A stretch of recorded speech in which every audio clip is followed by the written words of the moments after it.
My name's Elias. I'm 29, and I've always been the other child. The one no one noticed unless they needed something. If my younger brother Lucas wanted the last slice of cake, he got it. If he messed up at school, it was just a rough patch. When I aced my college finals, my mom asked if I could stop bragging. And if I ever brought it up, I'd hear the same thing. Why are you always trying to compete? Lucas needs more support than you. I learned to live with it. Not happily, not peacefully, but I adapted. I worked hard, kept my head down, and carved out my own life far away from home. I got a job in tech, moved into a quiet apartment a few cities over, and built something I could call mine. I still visited, sent birthday cards, remembered anniversaries, paid attention to what people liked, but the affection never flowed both ways, especially not from my mother. Lucas was always the center of gravity in our family. He had this charm that everyone seemed to fall for. This way of turning every mistake into a lovable quirk. He blew through jobs, relationships, even once totaled the family car. But every time my mom brushed it off with a soft smile and he's just figuring things out. I wasn't jealous. Not in the way people think. I didn't want his mess of a life. What I wanted was acknowledgement. A moment, a thank you, Elias, that didn't sound like an afterthought or come attached to a request for money. The final crack didn't start with something big. It started with an email. My mom sent out a group message. Me, my aunts, cousins, even some extended family I hadn't seen in years, inviting us all to Lucas's birthday dinner. It was going to be a celebration of his growth, she wrote. A chance to honor the man he's becoming. That line made me pause. Lucas was turning 27. He was between jobs again, had moved back home again, and was still borrowing money from half the people on that email list. But fine, I marked the date, booked the time off, even picked up a card and a thoughtful gift, a framed map of all the cities Lucas said he wanted to visit someday. I showed up on time, dressed decent, gift-wrapped. The dinner was at this fancy little restaurant downtown, one of those spots with mood lighting and absurdly small portions. My mom was already there, holding court at the head of the long table, glowing like it was her birthday. She waved me over with that fake smile she pulls out for company and gave me the standard "so glad you could make it," no hug, no warmth, just obligation wrapped in civility. Lucas walked in 10 minutes later, flanked by his girlfriend and some friends I didn't recognize. Everyone stood up like royalty had entered the room. The laughter got louder, the compliments started pouring in, and I faded to the background like always. I tried to make small talk with my uncle, but he kept drifting into stories about Lucas's ambitions and potential. My cousin asked if I was still working that coding job and then immediately pivoted to asking if I could help Lucas build an app idea he had. I excused myself and went to the bar for a moment alone. By the time dinner was served, I had given up on meaningful conversation. I just wanted to eat, hand over the gift, say happy birthday, and go home. But of course, the universe, or maybe my mother, had other plans. When dessert came out, so did the speeches. First, Lucas gave a predictably messy half-serious thank you speech peppered with jokes about how he wouldn't have made it here without his amazing support system.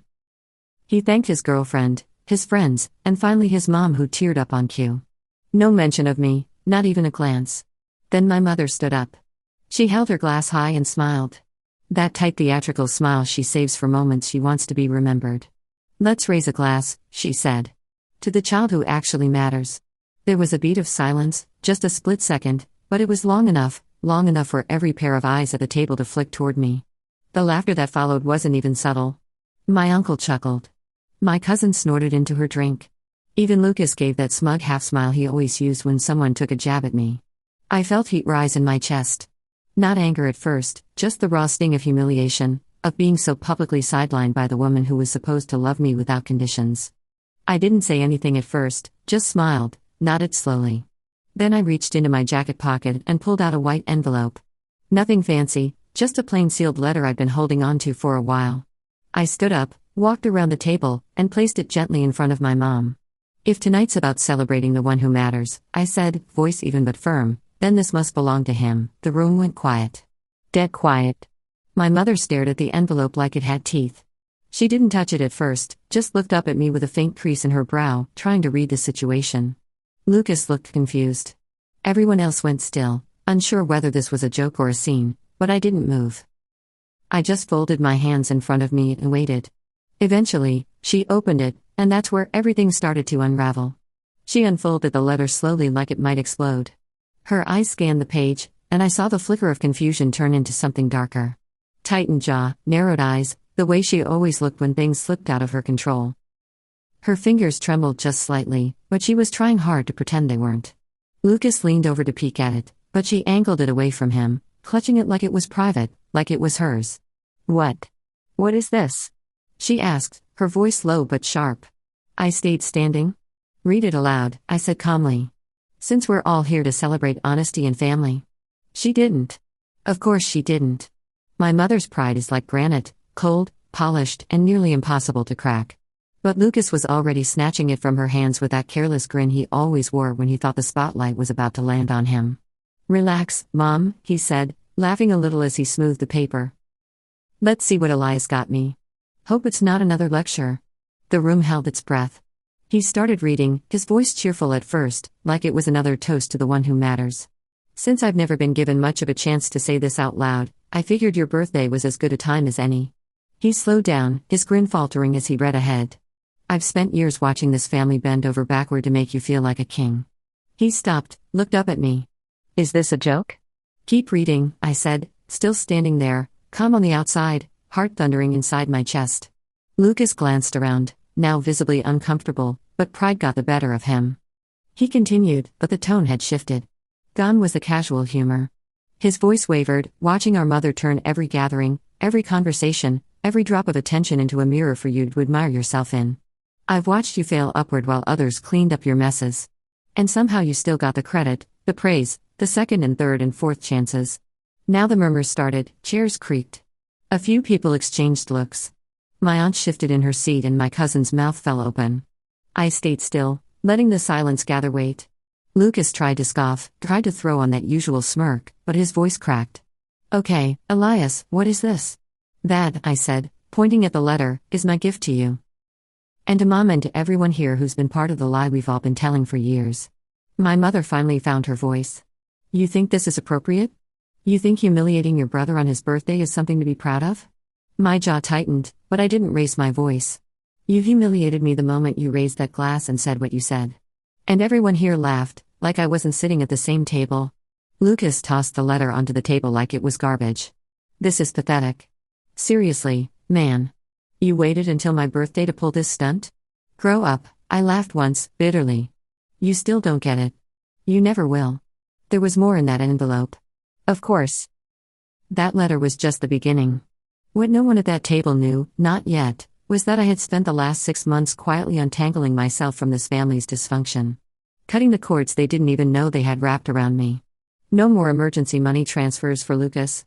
No more helping my mom file taxes she never thanked me for. No more being the backup plan. And I had something else in that envelope, too. Something official. Something legally binding. But that part I hadn't told anyone yet, not even my closest friend, because I wanted to do it right. I wanted them to see, to feel the shift when the ground started to move under their feet. Tonight was just the prelude, the first strike, and I wanted every word to land. Still standing, I reached into my jacket again and placed a second, smaller envelope on the table, this time directly in front of Lucas. "What now?" he said, arms crossed, his voice rising. "Another speech? You want applause or something?" I looked at him. Really looked at him. And for the first time in a long time, I didn't feel small next to him. I didn't feel like the second choice of the shadow. "No," I said quietly. "Just accountability." That's when Lucas opened the second envelope and everything stopped. He blinked at the contents. "Read the words." "Read them again." Then looked up at me, face pale. My mother snatched it from him and scanned the page. Her mouth opened but no sound came out. The second envelope wasn't long, just a few sentences printed neatly on legal letterhead, but the weight of it hit like a sledgehammer. Lucas stared at me like I'd just detonated something sacred. My mother, meanwhile, had gone from confused to flushed with rage. Her lips parted, closed, then parted again, like she wanted to scream, but couldn't find the right weapon yet, because what she was holding was a formal letter from my lawyer confirming that the ownership of our grandfather's cabin. The cabin, the one my mother and Lucas had always treated like their personal vacation home, had been officially transferred to me. The cabin wasn't just a sentimental spot. It was our grandfather's legacy. The only real asset he left behind when he passed 3 years ago. He'd adored that cabin, maintained it until his final days, invited us there every summer. But more than that, he'd loved me quietly, steadily. Even when my mother brushed off my milestones or treated me like a nuisance, Grandpa Dean had made it clear I was the one he trusted. But of course, no one asked me what happened after the funeral. No one cared that he left behind a handwritten note for me with the keys. No one paid attention when my mother announced with confident finality, "The cabin will go to Lucas eventually. Your grandfather would have wanted it that way." Everyone nodded. I didn't even bother arguing. I just waited. Waited until the paperwork cleared. Waited until the property taxes and transfer documents bore my name. Waited until everything was airtight. And now I was done waiting. "I don't understand," my mom finally managed. Her voice tight like she was forcing civility through clenched teeth. "This must be a mistake. The cabin wasn't yours to give." I turned to her slowly. "No, but it was Grandpa's to leave. And he gave it to me. He trusted me to handle it properly. And for the last 3 years, I've let you and Lucas use it like it belonged to you. I covered the maintenance, the repairs, the utilities. You know how much I paid to keep that place standing?" She didn't answer, just stared at the letter like it might morph into something different if she blinked enough. Lucas stood up, so suddenly his chair skidded back. "So what? You're evicting us? You're going to be that guy now?" "No," I said simply, "I'm ending the lie. Starting today, neither of you has access to the property. I've changed the locks. I've notified the caretaker, and legally, you have no rights to it. So, whatever summer plans you were cooking up, cancel them." The restaurant was silent. Even the servers had paused nearby, pretending to rearrange menus while very obviously eavesdropping. I didn't blame them. "This is petty," Lucas spat. "Unbelievably petty. Just because Mom made a joke." I stared at him. "It's not about the joke. It's never been about just one thing. It's years, Lucas. Years of being sidelined, laughed at, ignored. I didn't make a scene tonight. You did. I just handed you the truth." He stepped toward me. "You think you're better than us now? You think being some tech guy in the city means you can look down on your own family?" "No," I said calmly but firmly. "I think choosing peace over chaos means I don't have to keep letting people like you walk all over me." My mother looked stunned, maybe even a little afraid. She wasn't used to me speaking like this, not without backing down a second later. She opened her mouth and I knew what was coming. The guilt trip, the trembling voice, the we're family speech that always came when things didn't go her way. So, I cut her off. "I'm not doing this anymore. I came tonight because I thought maybe you'd surprise me. Maybe just once you'd acknowledge I existed in this family as something other than the fallback plan. Instead, you raised a glass and told everyone I didn't matter. So, I made a choice." Lucas let out a bitter laugh. "You think this makes you look strong? You look like a bitter little kid." I tilted my head slightly. "Maybe. Or maybe I finally stopped playing the role you wrote for me." My mother's voice finally broke through. Quiet, controlled.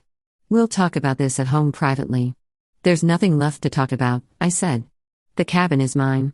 The boundaries are set. You're not entitled to my silence anymore." I picked up my coat, tucked my chair in. The letter sat in the center of the table like a dropped match on a dry field. I didn't bother with goodbyes. As I turned to walk away, I heard a fork clatter to the floor. My cousin whispering, "Did you know about this?" A quiet gasp from someone else. A glass tipping over. But the one sound that stuck with me, really stuck, was my mother's voice, low and shaken, asking Lucas, "What have we done?" I didn't wait to hear the answer. I didn't drive straight home after that dinner. I pulled into an empty overlook just outside the city, parked, and sat there watching the lights shimmer across the hills. My phone buzzed nonstop. Missed calls, voicemails, mostly from Lucas, a few from my mother. None of them got answered. Not yet. I needed time, not to think. My decision had already been made, but to breathe. For the first time in years, I didn't feel buried under them. And that silence, it felt like freedom. The next morning, the messages turned from confused to angry. Lucas texted, "You blindsided us. Real classy, man. That letter's a joke.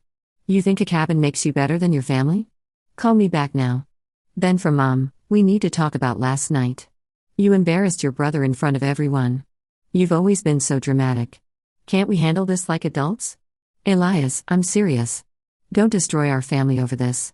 And then finally, "Fine. Do what you want, but don't expect us to come crawling when you realize what you've done." I didn't reply.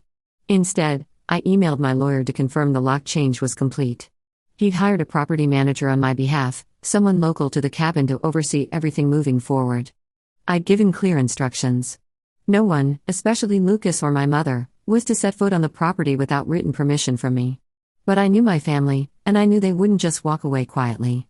2 days later, I got a call from the caretaker, Jamie. She was blunt and no nonsense. The type of person who didn't sugarcoat. "Hey, Elias," she said. "So, your brother and a woman claiming to be your mother showed up this morning." I closed my eyes. "Let me guess. Tried to act like they still own the place?" "Yep, they had keys, old ones, which don't work anymore, and tried to tell me they were just dropping by to grab a few personal items." I could almost hear Lucas's smug voice in my head, trying to charm his way in. "How'd you handle it?" I asked. "Firm but polite," she said. "Told them the property was under new management. Name on the deed is yours, and if they didn't leave, I have to call the sheriff." They got loud. Your mom said you were being vindictive." The guy started yelling about lawyers. I sighed. "Thanks, Jamie. If they show up again, just go ahead and make the call. I'll back you up legally." "Will do. And for what it's worth, I've dealt with a lot of entitled people over the years. You're doing the right thing." After hanging up, I sat in silence for a while. I wasn't angry. I wasn't even surprised. This was who they were. My mother had spent years pretending her favoritism was just support, that her neglect of me was letting me be independent. Lucas had built his whole personality around being adored and enabled. Of course, they thought they could ignore a legal document. They'd ignored my boundaries for decades. But this time, there would be consequences. The next time I heard from them, it wasn't through texts. It was a group email. Subject line: "Family should forgive." The body of the email was long, clearly written by my mother with Lucas probably standing over her shoulder. It was filled with passive-aggressive remarks cloaked in sentimentality. Things like, "We know you're hurting, Elias. This family has made mistakes, but love should come first. You're acting out of bitterness, and you'll regret pushing us away. Lucas deserves support during this tough time, not hostility. We'll forgive you when you're ready to come back to your senses." That last line was the breaking point. They'd forgive me? I didn't reply. Instead, I sent them a copy of the final estate documents, this time with highlighted sections showing that not only was I the sole legal owner of the cabin, but that I had also formally cut off financial support, something I'd never announced out loud before. Yes, for years, I had quietly sent money, covered shortfalls, paid surprise bills when Lucas bounced checks or when Mom's utilities were overdue. No more. I had formally separated myself from their finances. My lawyer helped me file the necessary documents to ensure I could never be held liable for any debts they might attempt to push my way in the future. I closed the shared emergency account, changed my phone number, locked down my social media. I went nuclear but carefully, legally, and permanently. And then I waited. They went quiet. No more messages, no more calls. For 3 weeks, I didn't hear a word. It was eerie, but also peaceful until I got a voicemail from my cousin Mel, one of the few family members I still somewhat trusted. "Hey, Elias, I wasn't sure whether to reach out, but things are kind of blowing up. Your mom's trying to guilt the whole family into cutting you off. She told everyone you stole the cabin. That grandpa left it to both of you, which I know is a lie. Lucas is apparently crashing at a friend's place now because your mom's house isn't big enough and he's blaming you for ruining his summer. It's bad. Just thought you should know. And for the record, I'm on your side." I thanked her. That message was the final nail, the last scrap of guilt I had left. Gone. They had always expected me to be the safety net, the quiet son, the fixer. But the truth is, there's only so long you can keep setting yourself on fire to keep other people warm before you turn to ash. And I was done burning. That summer, I took 2 weeks off work and drove to the cabin myself, alone. When I pulled up the long dirt road, something in me shifted. The air was still. The trees whispered gently with the wind. It was the same cabin I'd visited as a kid. Same creaky porch, same screen door that whined when you opened it, but it felt different now. Not like a family home, not like something borrowed or temporarily loaned to me. It felt earned. I stepped inside and lit a fire. Sat on the couch with a book. Drank coffee on the deck the next morning while deer wandered past the clearing. And I didn't think about my mother once. Not out of spite, just peace. I never replied to her last email, never called Lucas back. I heard through Mel that they both eventually stopped trying to spin their story after most of the family started ignoring them, too. The illusion of Lucas being the golden child didn't hold up once I stopped funding it. It's been almost a year now. The cabin is mine. My life is mine. And the silence I once feared is now my sanctuary. Some people say family is everything. But I've learned that family isn't who shares your blood. It's who shows up for you when you need them, who sees you, who chooses you.